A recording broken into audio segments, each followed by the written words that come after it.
At your service. Of course, did the honors. Ready when you are, I'm free. All right. You know what? I really like this swing chair. Battle? It looks like that. All right. Why did you just stand like that? Like, It feels like I can. Those reactions are gonna land like crazy. Like how do you call it? Like arm wrestling. You know, I can bet you on that. I can challenge you on that. An arm wrestling. Yeah, luckily we don't have a table. Okay. Maybe when we work to our Patreon, we might be giving our paying clients a little extra. You know, pay-per-view type. Yeah, that's what I'm talking about. ATS, we're back in business. My name is Uncle Barry. And I am Heppenstall. At your service, man. As always, and will always be. So, the audience are not seeing this, but we have a board in front of us. Yeah. Yeah, and we have some exciting topics, as usual. Go for it. So, I'm looking at the blue. What does it say? It says, what makes a service team... No, I'll take that back. What makes a service team click? Okay. Why do you take it back? I mean, you've just read the same statement. You know, I felt like the word team didn't click. I see what you did there. So I love the intention. Yeah, well, intentionality will take you places. I mean, this whole podcast is a testament of intention. True. Facts. Yeah. Facts. I mean, the approach is right. Timing is right. I mean, the space is dope. I mean, we're here. Yeah, we're here. So what makes a team click? I mean, we are a team. Yeah, I was about to say that, actually. Yeah. You know, because a few friends hit me up and told me that they have reason to believe we script some of our stuff. Do they? I think we just write down the topic and we just, chime in. Exactly. So what makes us click, I guess? Maybe we can speak from a point of, where we are. I would say we've all worked with teams, and I always think what makes a team click is reliability. Okay. Counting on you as much as you count on me. Like reliability now individuals, like each team player now. Precisely that. Yes. Because if I know I'll find you at a certain point, or I'll find you have done something at a certain point, I know in my mind I can rely on you. Yeah. I think we're a team. We're two pieces that are moving in unison. Yeah. Oh, that's a nice way to start. I was actually watching early in the morning, not really early. I mean, what time then? Now that you said that, this morning, I was watching highlights of a game between BYU and Colorado. That's a college football game. Okay. And one of the wide receivers is called Chase Roberts, and his nickname is Mr. Reliable. Oh, bro! And he was cut every time. So after the announcer dropped Mr. Reliable on him, I was now all eyes on him now. I'm waiting to see a crazy catch. Exactly. Like, clutch time. Yeah. Good decision making and all that. All right. So it's very, very key, and it actually makes you a better team player if person B is reliable in your team.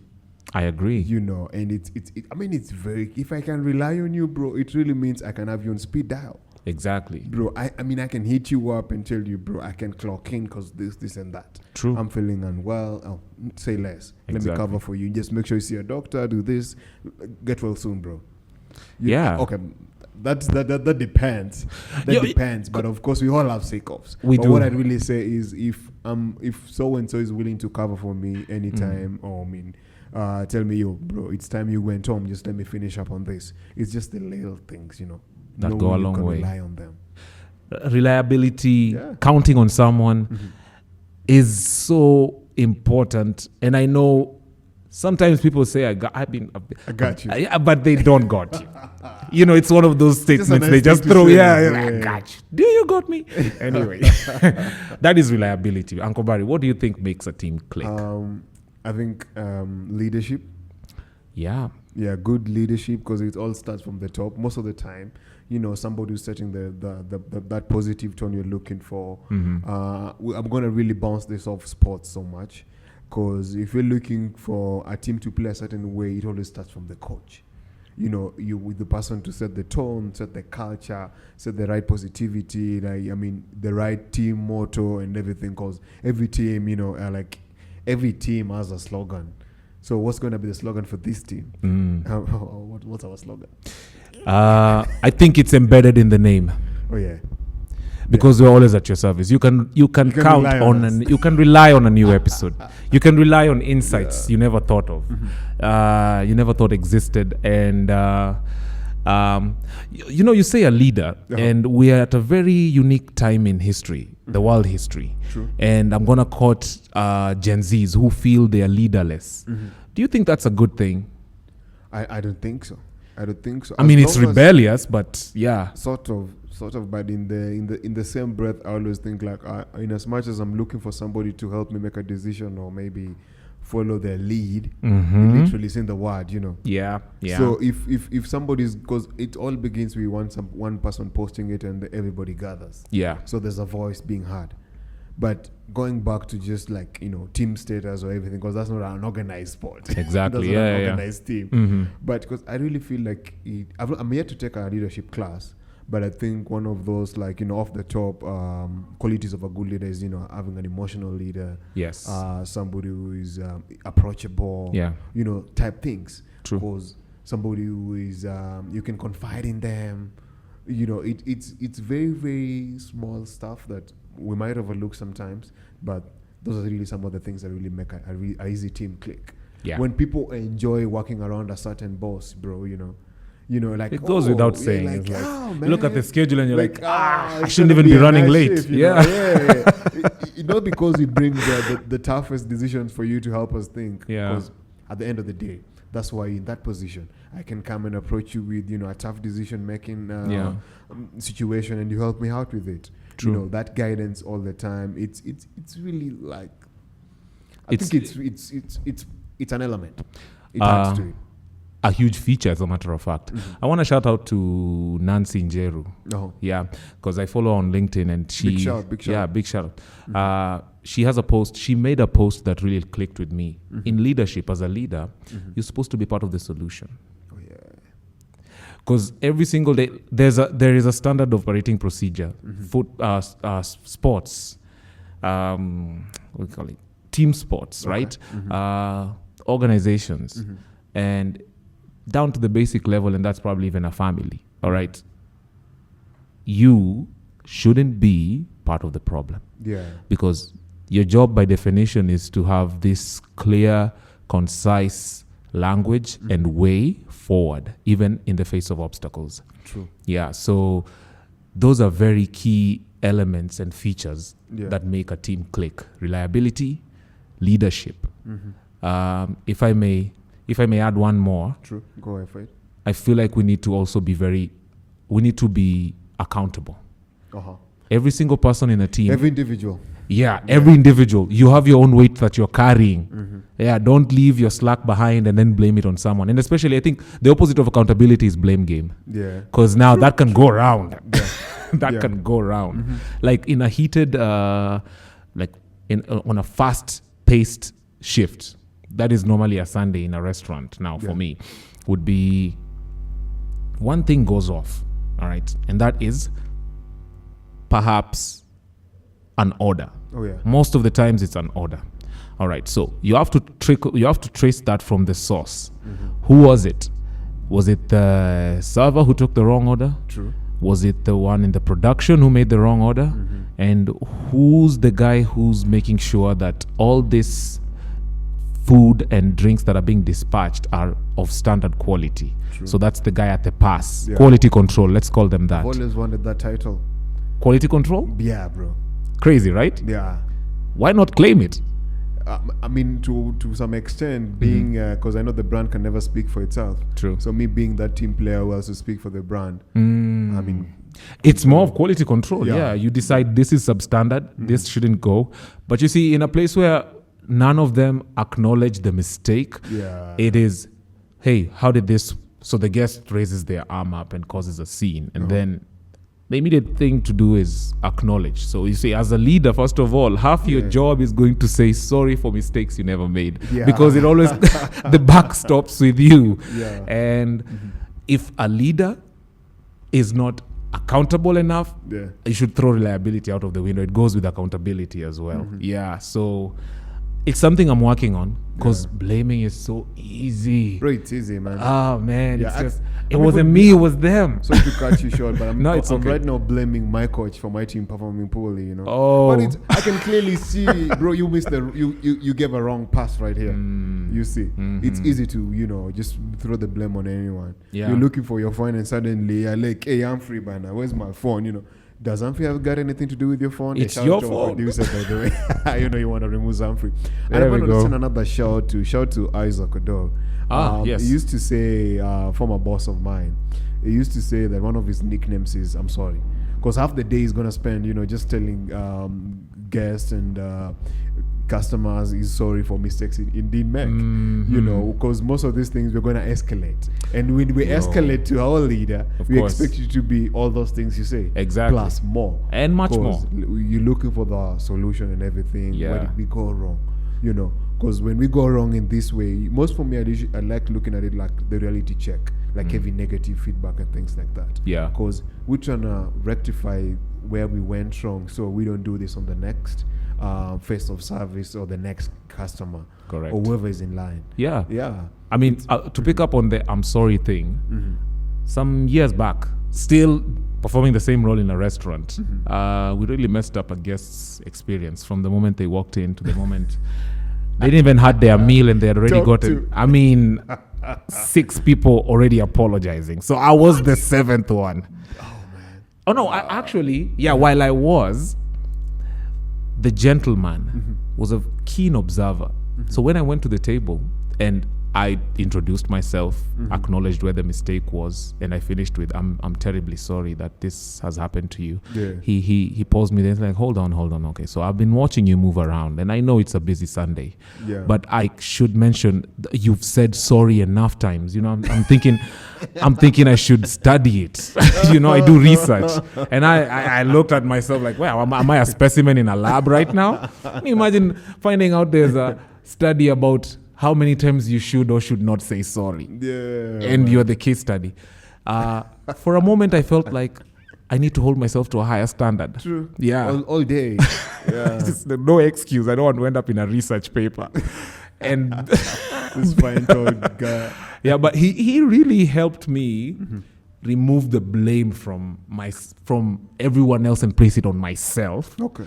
And so I normally have a checklist every morning, and that doesn't really go with only work.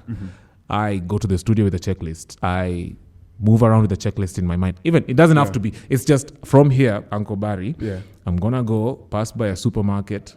I know Howard needs biscuits and all that kind of stuff. Ticking boxes that are in my mind, so that I avoid saying, "Oh, I'm sorry, I forgot." Yeah. But sorry is an inevitable part of service. Yeah.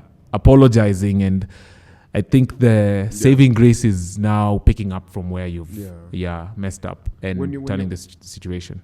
It's exactly what you said, because you're dealing with humans, and what we're doing is just managing experience, bro. Exactly. And not every experience is going to go the right way. True. Yeah, and being a team player in those like experiences, I also think like something like passion could be one of the reasons to make a team click. There has to be. Yeah, if individuals are passionate themselves in whatever they do, if the sommelier loves serving wines and talking about them and training other team members, if the chef is always, giving, whenever we have a new menu, everybody's involved in the food tasting, not like we don't get just our leaders to decide, Yeah. We want the guys who are making the sales on the floor to know what they're selling, True. When it's literally everywhere. When we have new equipment, you want to try them onto the people who are in operations, because they'll give you straight feedback. Boss man, this is not working. Yeah. The new iPad you got has there's Wi-Fi issues. Yeah. This new POS system, and it's not working. Exactly. It's because this and that. So I feel like if most of us are passion driven, it's gonna be easy. And it's going to, because at the end of the day, or maybe the way I look at it, we have the same goal in a way. We do. It's connected. Yeah, we all into this place for one reason, and I think it adds to it. Yeah, the passion has to be there, most definitely. Yeah, because I like to think of a team as a body. the head can go crazy about it being the best organ in the body because that's where all the analysis happens. I get to make the decisions and all, but wait until your heart stops. True.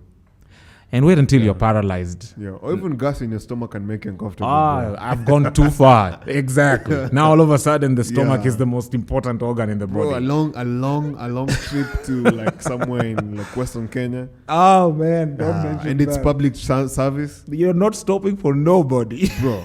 And where are you stopping anyway? In a bush? Exactly.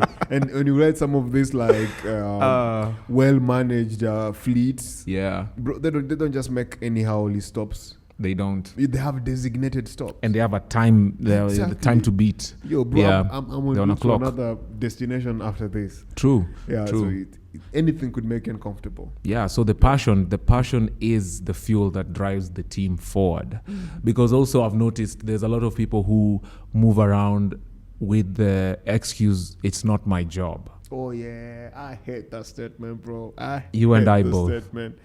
You and I both. Can I tell you why? Go for it. Because I'm one of those people, if I can do it, I'm going to make it done. Exactly. I don't really need so and so. So yes, there's that time we're all going to call help, and the best ones call for help. True. You know when you're now, bro, I'm now deep in it, I'm swimming. There's an industry term we say I'm swimming when you're crazy busy. But I think this depends on where the industry is, because the industry is global.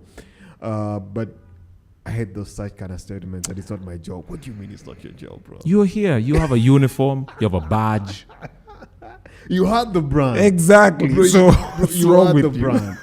Then the brand is only, on things like, the branded hotel taxi, the branded menu on your table, exactly. the branded anything, but really the brand can never speak. You embody the brand. Expect some service. Yeah. So I'm glad you brought the passion thing up. Yeah. I think there are a lot of people in the service industry who are motivated differently. And I think the right compass would be, first of all, passion. Being at the forefront of making sure that you're passionate about creating these experiences for the guest. Yeah. Can I add one more thing that makes a team click? Yeah, I think I have one more. Great. Awesome. Respect. Yeah. RESPECT. Yeah, man.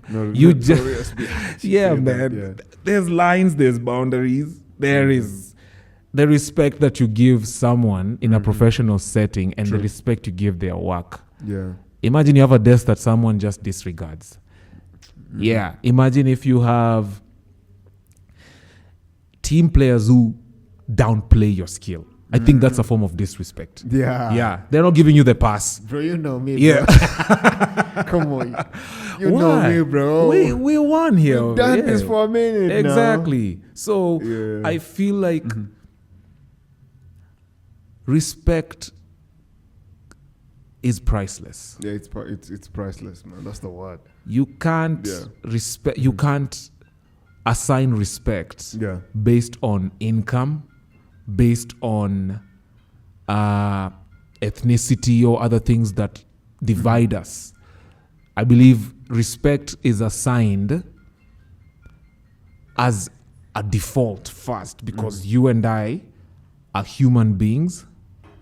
And more importantly, if you're on the other end of service providing it, that's when you need to always respect anyone coming to seek help from you. And this brings a very important aspect. All right. Profiling. While while most of the service industries give products and services based on the profile that you have, because we all carry a different profile. It'll be a client who's flying in, who likes their window open when they leave the room, all right, some fresh air or something, a little bit of extra added there. They're probably from their run, they'd like to get some fruits on the table, a little bit of preferences that go a long way. They don't like their fries with ketchup, they like it somehow. That's a part of a profile which we cannot separate from the person. True. I think the wrong kind of profiling is prejudice and segregation based on whatever makes us different as human beings. Yeah. And that can be prevalent, especially in my area of work, where what goes round about a certain client who is in a certain way. Instead of actually understanding their preference, now you profile them as, I don't want to serve them, stay away from them, or they're just bad news. Happens. It happens a lot. Trust me. And so also the guests are very keen on picking these things up. While you think that they've not seen the jeering, the sneering, and the backbiting, and the talking, and the laughing, they've seen it. But some people are pro diners. Some people are like pro diners, bro. I know. If only service personnel knew that. And the way I approach it is, everyone whom I meet is someone I don't know, who I seek to know better. Facts. So respect, man. Yeah. If I could chime in on respect, I think it's both ways. If you don't respect your colleague, I just look at you as somebody who can't respect the customer. It starts from home, charity. You know? Yeah. It's if you can't have their back, bro, I got you. You know? Because in the industry, you say it's you will have it's a skillful industry. So we'll always have interns, we'll always have trainees and things like that. There'll always be the oldest folk in the team. There's gonna be the youngest. There's gonna be all people from all ages. Somebody who's just getting into the industry right now. True. I feel like there's going to be, it's just natural, like even with school, like a third year would easily pick on a mono. That's a little bit of an inside joke. A third year in college also could easily look down upon a freshman. A freshman. So I think it doesn't go that way. You just need to respect people for who they are. And you need to. Exactly. Just get to know them and things like that. So that's going to be easy. For me to show you respect, it's going to be just natural for me to, show respect to our clients and our guests and whoever we are serving, because we now are aware of what brought us here. Yeah. We have the passion that drives everyone. True. There's good leadership. Yeah. I mean, what is there for us to now enjoy? Dr. Mzee and I were having a conversation on one of the B-sides for the Backbenchers podcast, Big Shouts. We were talking about things like talent and being an extra source. If the gig is consistent enough and this individual is talented, it's like having a turbo in an engine. Yeah. Every car is gonna move A to B. Exactly. It doesn't mean like it's designed for that anyway. It's just some flair, some extra sauce, some extra touch that gives it that kick, that push, that It's amazing. Kick, push. So many overlaps. I don't know. On my way here, we were listening to a lot of music. So we listen to music and puns, because I want to bring back a pun which went over your head, and you said it. I was okay. Okay, so you said there's a term in the industry that's called swimming. And then you went ahead and say, well, it's swimming because, again, it depends. And I'm like, deep end. How did you miss that, Uncle Barry? I was like, say it. But then you had to finish that. So, it happens. I was watching back on the episode. And then you're like, yeah. We live. We everywhere. Everywhere you get your podcast from, both visuals and audio, we everywhere. Everywhere. I was watching our video. I'm like, oh, man, I'm laughing at it, but I'm looking at myself on screen. I didn't even move a bit, but it was funny. It's really funny. Yes, exactly. Crazy. But I guess it's because also we are I like what we're doing. Yeah, me too. I like what you're doing. I like that I'm of service. Yeah. And I could say the same of you as well. You had one more point. Yeah, I wanted to bring in culture because I feel like when I mentioned leadership and saying the culture should, be embedded from them. Yeah, I think there's just a culture from like every spot you go. There's just something to eat. Okay. There's just something that keeps you coming. Yes. And I think the culture should really be something that even invites players to come and join the team. Exactly. You guys look like you're having fun over that department. I really love to work with you guys. Your company looks like you guys are really having fun there. True. It shows, and I think cultures are different everywhere. But you visit certain spots and you can really feel it. You can see it in the team players. You can even see it even in the guests who go there, because the same culture we're trying to build or we have attracts the same kind of people we're really looking for. It's like taking your business to the marketplace where we're gonna really making sales here. Exactly. You know, I mean, where would you set up a car wash where people don't have cars? Unless you're running the business to the ground. Culture. Yeah. Very heavy and loaded word. What do you think are some of the things that people can consider when they're trying to build a culture? I think it's just going to be letting players be themselves. Authenticity. Authenticity is that's important. Yeah, because I believe if you let me be Barry, I'm going to do the best Barry can do. Yeah, and there's no replacement there. Only I know is being myself. Yeah. And that's the best version I can always bring any day. I know. Unless maybe I have a script in front of me. Where is it? I can't see it. And anyway, now we're acting a scene and action this, that, and now I have to be this, even in Titanic. acting. There's still personalities. Exactly. That's when you can tell when someone is acting or no. That's the worst part. I was watching a movie with Dr. Mzee, and you were like, yo, bro, these characters are really killing it. They are killing it. When everybody's on point, the movie might be horrible, but when somebody's killing their role, they carry the whole movie. Exactly. Yeah, they are remembered for the movie. Yeah. Yeah. I usually love when I hate it, then I love it.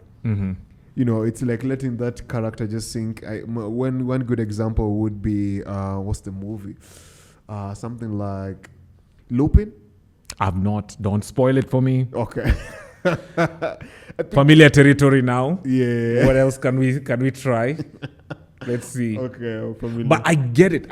When some character development happens and now I said from I hate you I hate how we roll. Exactly. Until to a point now, man, he's my guy. Yeah. He's taking out all the bad folks.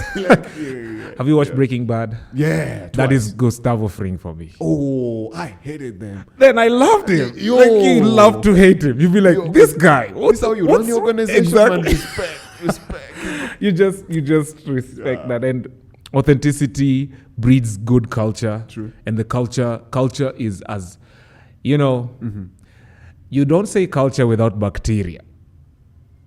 And bacteria echo everywhere. Yeah. So it gets a little bit contagious. This is a long, protracted joke. Okay. But then again, culture is contagious. That's what I wanted to say. Yeah, true. And if you immerse yourself in the right culture, it'll only bring out the good side of you. And you said something about you can only be Barry. Well, I'll go a step further and say, be yourself. Everyone else is taken. Ooh. This would be a nice outro, but we still have more. Yeah, we do, but I really want to hit the head. What do you say? Say what? Washroom break? Okay, cool. Let's go for a washroom break. We're at your service still. Don't move a dial. Okay, nice. Great.